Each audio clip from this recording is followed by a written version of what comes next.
अब देखते हैं बेटा अपना 15th क्वेश्चन देखते हैं। 15th क्वेश्चन को बेटा रीड करो। A person writes a letter to 4 of his friends.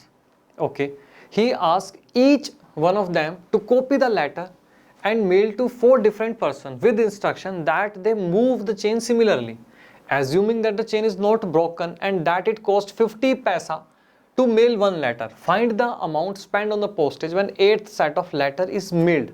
तो बेटा क्वेश्चन क्या कह रहा है पहले ये समझते हैं। और क्वेश्चन बेटा बहुत ही ईजी है। क्वेश्चन ये कह रहा है कि एक पर्सन है, मान लो एक पर्सन है, इसने अपने 4 फ्रेंड्स को, 4 दोस्तों को एक मेल भेजी कोरियर के थ्रू। ठीक है, एक मेल भेजी बेटा कोरियर के थ्रू। ये 4 दोस्तों को मेल भेजी कोरियर के थ्रू और उनको एक इंस्ट्रक्शन दी कि भाई आप फर्दर आगे 4 लोगों को ये मेल भेजोगे कोरियर के थ्रू। ठीक है भाई, हर एक फ्रेंड इसका आगे फर्दर 4 पर्सन को ये मेल भेजेगा कोरियर के थ्रू। ये इसने इंस्ट्रक्शन दी और उसने कहा कि ये जो चेन है वो कंटिन्यू रहनी चाहिए। कंटिन्यू रहनी चाहिए इसका मतलब ये हुआ कि भैया ये वाला जो पर्सन होगा आगे फिर 4 पर्सन को ये मेल करेगा कोरियर के थ्रू, ये लेटर मेल करेगा। ठीक है, ये चेन कंटिन्यू रहनी चाहिए। अब यहाँ से आपको क्या देखना है कि यहाँ से आपको देखना है कि क्या पैटर्न बन रहा है, कोई पैटर्न बन रहा है, ये आपको यहाँ पे देखना है। तो आप ये बताओ, ये मेल सबसे पहले कितने लोगों को मिली? सर 4 लोगों को मिली। 4 लोगों को ये सबसे पहले ये मेल मिली। ठीक है ना, यहाँ पे देखते हैं 4 लोगों को। ठीक है जी, मेरे पास 4 लोग आ गए। उसके बाद बेटा हर एक पर्सन ने आगे फर्दर 4 लोगों को ये मेल भेजी। हाँ जी सर बिल्कुल, ये मेल भेजी। तो मेरे पास यहाँ पे अगेन बेटा कितने लोगों को मेल चली गई? अगर मैं यहाँ पे देखूँ तो 4 + 4 + 4 + 4 4 + 4 + 4 + 4। हाँ जी, ये मेरे पास क्या आ गया? यहाँ पे 16 आ गया। हाँ जी सर 16 आ गया। एक बात बताओ बेटा, इसको मैं क्या लिख सकता हूँ? बेटा इसको मैं क्या लिख सकता हूँ? इसको मैं ऐसे लिख सकता हूँ कि भाई 4 लोग थे, हर एक व्यक्ति ने आगे फर्दर 4 लोगों को ये मेल भेजी कोरियर के थ्रू। तो 4 × 4 में लिख सकता हूँ। 4 × 4 = 16। बेटा ये भी 16 आया, ये भी 16 आया। हाँ जी सर बिल्कुल, इस प्रकार से हम लिख सकते हैं। ठीक है, अब आप मुझे बताओ, अब ये कितने हो गए बेटा? 16 लोग हो गए। हाँ जी, इन्होंने बेटा फिर हर एक पर्सन ने आगे फर्दर 4 लोगों को ये मेल भेजी। तो इस तरीके से हम इसको लिख सकते हैं 4 × 4 × 4। हाँ जी सर बिल्कुल हम लिख सकते हैं। तो हमारे पास बेटा क्या पैटर्न बन के आया? 4 + 4 का स्क्वायर + 4 की पावर 3 + 4 की पावर 4। बेटा इस प्रकार से चलता रहेगा। ठीक है, 4 की पावर n। तो अगर आप देखो तो आपके पास यहाँ पे एक जीपी नहीं बन के आ गई? जीपी तो बेटा बन के आ गई यहाँ पे। अगर आप देखो 2 कॉन्जिक्यूटिव टर्म्स का बेटा यहाँ पे रेशो निकाल लो। अगर आप 2 कॉन्जिक्यूटिव टर्म्स का अगर आप रेशो निकाल लो तो आपके पास क्या आ गया? 4 = 4, R4 आ गया। हाँ जी, तो ये आपके पास क्या आ गया बेटा? जीपी आ गया। हाँ जी सर बिल्कुल जीपी आ गया। तो क्वेश्चन बेटा क्या है? ये क्वेश्चन बेटा बहुत ही सिंपल क्वेश्चन है। अच्छा, अब इसको यहाँ पे हम लिख सकते हैं, यहाँ पे हम लिख देते हैं number of letters mail form में जीपी। एक ये जीपी बना रहा है। ठीक, इस सीरीज को बेटा मैं लिख देता हूँ कि 4 + 4 का स्क्वायर + 4 की पावर 3। चलते चलो। अब बेटा क्वेश्चन आगे रीड करो। ये कह रहा है find the amount spent on the postage when 8th set of letter is mailed. 8th set बेटा ये बड़ी इंपॉर्टेंट चीज़ है। यहाँ पे 8th सेट को बेटा आपको ध्यान रखना है। यहाँ पे बात कर रहा है 8th टर्म तक की, 8th टर्म तक की यहाँ पे बात कर रहा है। अब यहाँ से हम चलते चलेंगे। जो 8th टर्म बेटा आपकी आएगी यहाँ पे देखो 4, ये फर्स्ट टर्म है, ये सेकंड है, ये थर्ड है। जो आपकी 8th टर्म आएगी उसकी पावर क्या आएगी सर? यहाँ पे 7 आएगी हमारे पास। 8th टर्म की पावर क्या आएगी बेटा? यहाँ पे 7 आएगी। तो 8th टर्म तक ये बात कर रहा है कि 8th टर्म तक जितने भी आपने यहाँ पे लेटर जो है मेल किए हैं उनकी अब आप बताओ आपके पास क्या कॉस्ट आ रही है। अगर एक मेल को भेजने की कॉस्ट 50 पैसा है तो यहाँ पे बेटा मेरे पास ये आ गया। अब मैं इसको SN निकाल सकता हूँ। अगर मैं यहाँ पे बेटा SN निकाल लूँ, SN मेरे पास क्या आ जाएगा? SN क्या आ जाएगा? N। SN क्या आ जाएगा? A R की पावर N -1 R -1। ठीक, अब मुझे क्या निकालना है? 8th टर्म की बात हो रही है यहाँ पे। A क्या है मेरे पास? 4 है। आर की अगर मैं बात करूँ तो मेरे पास बेटा आर क्या है सर, आर मेरे पास 4 आएगा। एन क्या आ जाएगा यहाँ पे, टोटल नंबर ऑफ टर्म्स क्या है 8 है, -1, और यहाँ पे r -1 मेरे पास 3 आ जाएगा। एन क्या होगा बेटा, टोटल नंबर ऑफ टर्म्स, यहाँ पे 8th सेट की वो बात कर रहा है। आगे चलो बेटा, इसको सोल्व करो। इसको आप कैसे सोल्व करोगे, इसको जब आप सोल्व करोगे तो आपके पास क्या आएगा, जैसे 4 की पावर 8 है, तो बेटा इसको आप इस प्रकार से आप सोल्व कर लेना, ठीक है।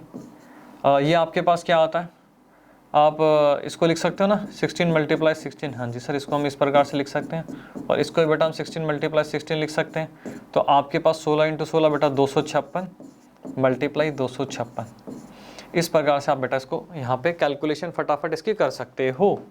तो इसको बेटा जब आप सोल्व करोगे तो आपके पास यहाँ पे क्या आएगा बेटा, मैंने लिखा हुआ वहाँ पे 8 7 87 380 आएगा, 87 300 बेटा 80 आपके पास यहाँ पे आ जाएगा। अब क्वेश्चन क्या कह रहा है, क्वेश्चन क्या कह रहा है बेटा, टोटल कॉस्ट निकालो। हमें क्या निकालनी है यहाँ पे, टोटल कॉस्ट।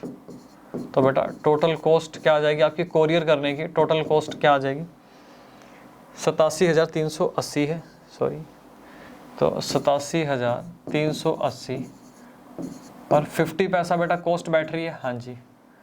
तो आपके पास कितने हैं, 2 चौके 8 और 2 तिया 6, 2 6 12 और 2 9 18 और यहाँ पे 0।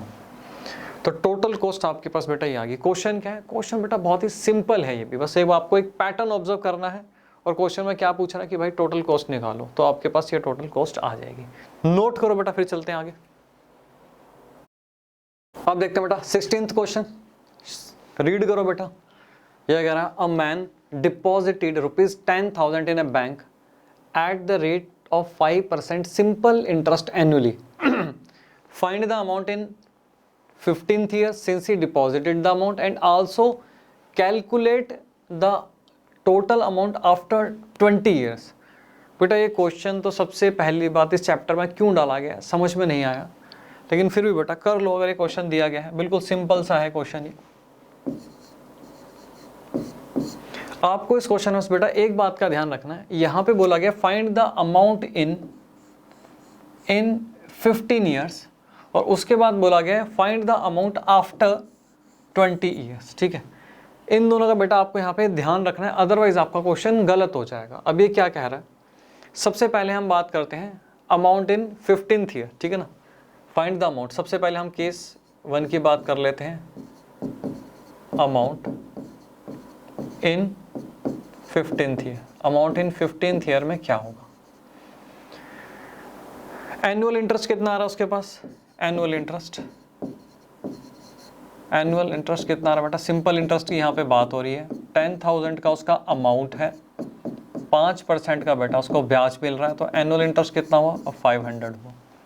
हमसे क्या कह रहा है, टोटल अमाउंट उसका क्या होगा, ठीक है ना, टोटल अमाउंट इन 15 years। अब आपको ध्यान क्या देना है, 15 years में वो पूछ रहा है, 15 सालों में, इन 15 years, आफ्टर 15 years बेटा उसने नहीं पूछा कि 15वें साल में आपके पास कितना पैसा होगा, ये आपको बताना है। 10,000 आपके पास था, हाँ जी सर 10,000 हमारे पास था, तो बेटा 15वें साल में अगर आपको बताना है तो 10,000 ये था, और 14 सालों का ब्याज और जोड़ दो, 14 सालों का ब्याज और जोड़ दो, आपके पास बेटा टोटल रकम यहाँ पे आ जाएगी। मतलब एक साल का ब्याज 500 था, हाँ जी बेटा ऐसे चलते चलोगे, हाँ जी, तो बेटा टोटल अगर आप यहाँ पे आपके पास ये ब्याज बेटा कितने सालों का आना चाहिए सर, यहाँ पे आएगा 14 years का, 14 years का आएगा, हाँ जी। तो यहाँ पे मैं लिख सकता हूँ कि टोटल अमाउंट इन 14 years आपके पास क्या होगा, 10,000 मल्टीप्लाई 10,000 प्लस 500 मल्टीप्लाई 14, ये आपके पास आ जाएगा। तो बेटा क्या आ गया आपके पास, 14 पंजे 70, ठीक है, तो आपके पास 7,000 आ गया, हाँ जी। तो आपके पास बेटा क्या आ जाएगा, 17,000 आपके पास यहाँ पे आ जाएगा। अब देखो सेकंड पार्ट देखो, अब ये कह रहा है टोटल अमाउंट आफ्टर 20 years, 20 सालों के बाद आपके पास एग्जैक्टली कितना होगा। अब यहाँ पे हम किसकी बात कर रहे हैं, यहाँ पे बेटा हम किसकी बात कर रहे हैं सर, यहाँ पे हम बात कर रहे हैं यहाँ पे अब हम बात करेंगे इसको बेटा, थोड़ा सा इसको यहाँ कर देते हैं, ठीक है।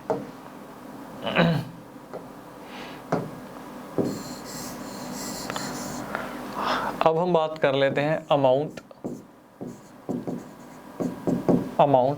After 20 years. Amount after 20 years बेटा कितना आएगा, आपके पास 10,000 था, आपको 500 बेटा यहाँ पे क्या हो रहा है, ब्याज मिल रहा है। हाँ जी सर, ब्याज मिल रहा है, ठीक है।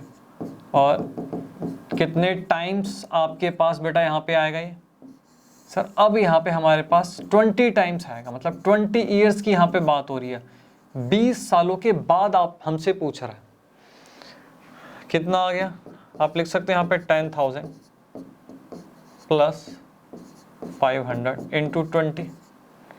हाँ जी सर बिल्कुल, हम इसको इस प्रकार से लिख सकते हैं। तो यहाँ पे भी बेटा 10,000 आ गया, तो टोटल रकम आपके पास कितनी आ गई 20 सालों बाद, 20,000 यहाँ पे आ गई। तो क्वेश्चन क्या था बेटा, बिल्कुल एकदम मरा हुआ क्वेश्चन था। नोट करो इसको बेटा, चलते हैं आगे। 17th क्वेश्चन बेटा रीड करो। अब ये कह रहा है, a manufacturer reckons that the value of a machine which cost him ₹15,625 will depreciate each year by 20%. Find the estimated value at the end of 5 years। आपको इसकी एस्टिमेटेड वैल्यू निकालनी है। क्वेश्चन को बेटा समझो पहले। क्वेश्चन क्या कह रहा है, क्वेश्चन ये कह रहा है कि मान लो यहाँ पे थोड़ी देर के लिए मैं मशीन की जो कॉस्ट है मैं 100 ले रहा हूँ। अब ये कह रहा है कि भाई डेप्रिसिएशन हर साल 20% लगेगा। अब फर्स्ट ईयर में डेप्रिसिएशन कितना लगा, 20%, ठीक है। 20 आपके पास क्या आ गया बेटा वैल्यू, यहाँ पे 80 आ गई। अगेन आपके पास यहाँ पे 20% का फिर बेटा डेप्रिसिएशन लगेगा, किस वाली वैल्यू पे बेटा, 80 के ऊपर।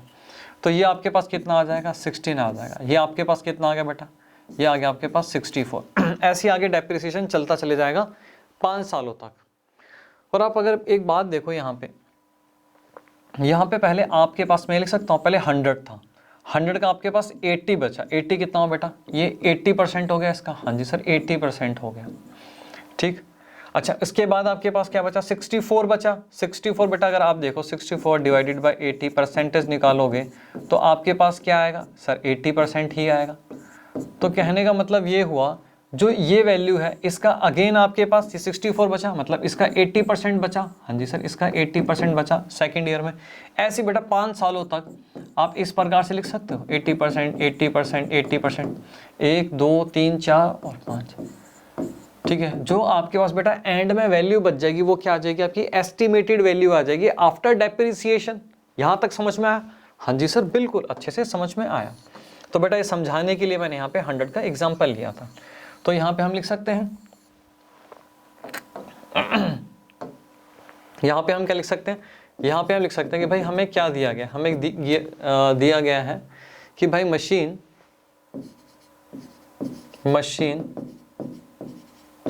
will depreciate each year by 20%, ठीक है ना, डेप्रिशिएट होगी। Therefore estimated value क्या होगी, Therefore estimated value at the end of 5th year, बेटा क्या बचेगा आपके पास, आपके पास दी गई है 15,625, ठीक है। 5 सालों तक 80%, पहले साल के एंड में 80% इसकी वैल्यू बच जाएगी। नेक्स्ट ईयर में जो वैल्यू बची हुई है इसका 80% आपके पास बच जाएगा। फिर बेटा अगेन जो ये वैल्यू आएगी पूरी, उसका अगेन 80% आपके पास बच जाएगा। समझ में आ रहा है? हाँ जी सर बिल्कुल अच्छे से समझ में आ रहा है। कितना आ गया, 1, 2, 3, 4 एंड 5। अब इसको हम क्या करेंगे बेटा, इसको सोल्व कर दो। इसको सोल्व कैसे करोगे आप, अब मैं लिख सकता हूँ इसको 80%, 1, 2, 3, 4, 5 है ना, 80%, ठीक है। ये लिख सकते हैं कि पावर बेटा 5 आ जाएगी। इसको जब आप सोल्व करोगे तो आपके पास बेटा क्या आ जाएगा यहाँ पे, इसको मैं ऐसे लिख देता हूँ 80 डिवाइडेड बाय 100 इसकी पावर 5 बेटा, इससे ये गया और मेरे पास आ जाएगा 15 to 5।